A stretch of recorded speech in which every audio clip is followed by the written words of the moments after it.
జగన్ ఎప్పటికప్పుడు చెప్తూ ఉంటాడు ఆ దేవుడు చూసుకుంటాడని. ఇప్పుడు నిజంగా తన కెరీర్ కూడా ఆ దేవుడే చూసుకోవాలి.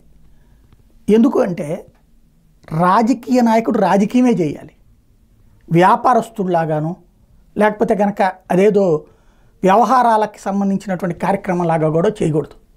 అది చేస్తే ఎలాంటి పరిస్థితులు ఫేస్ చేస్తాడో జగన్మోహన్ రెడ్డికి ఇప్పుడు అనుభవం అవుతుంది.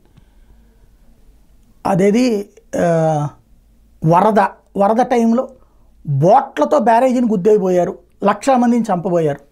ప్రజలందరిలోకి ఎంత బలంగా తీసుకెళ్లారు. దానికి జగన్ కౌంటర్ ఏంటి? అలా పార్టీ వాళ్ళు ఒకళ్ళిద్దరు స్టేట్మెంట్లు ఇస్తారు. లేదు జగన్మోహన్ రెడ్డి వచ్చిన తర్వాతన రాష్ట్రంలో అంతకుముందు ఉన్నటువంటి అవినీతి భాగోతాలన్నీ వెలికి తీస్తున్నాం, లేకపోతే కాదంబరి జత్వాని కేసు. జగన్ దగ్గర నుంచి ఉన్నటువంటిది ఏంటి? సాక్షి పేపర్లో 4 వార్తలు లేదా 1-2 కౌంటర్లు. ఇప్పుడు లడ్డూ వివాదం. వీటిట్లా ఎక్కడైనా జగన్ స్పందన ఏంటి అంటే మాట్లాడడం రాదా, మాట్లాడటం చేత కాదా అంటే చేత కానట్టే కనబడుతుంది, రానట్టే కనబడుతుంది. అట్లాంటప్పుడు ఇక జగన్మోహన్ రెడ్డిని నమ్ముకున్నటువంటి వాళ్ళు అందుకే బయటికి పోతున్నారు.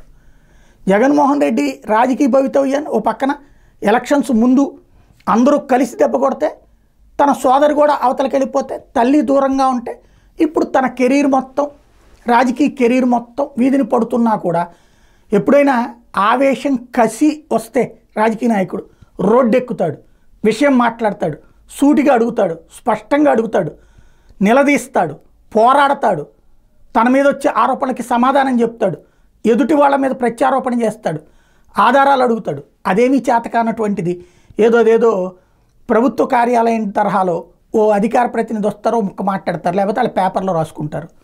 ఏమి ఉంటుంది ఇక?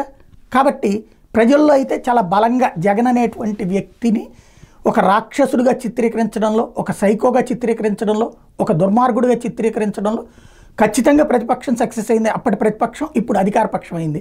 ప్రతిపక్షంలోకి వచ్చి కూడా చేతకానటువంటి స్థితిలో అప్పుడు ప్రతిపక్షాలని విలన్లుగా చూపించే ప్రయత్నం చేసిన జగన్ అక్కడ ఫెయిల్ అయ్యాడు. ఇప్పుడు ప్రతిపక్ష నాయకుడిగా ఫెయిల్ అయ్యాడు.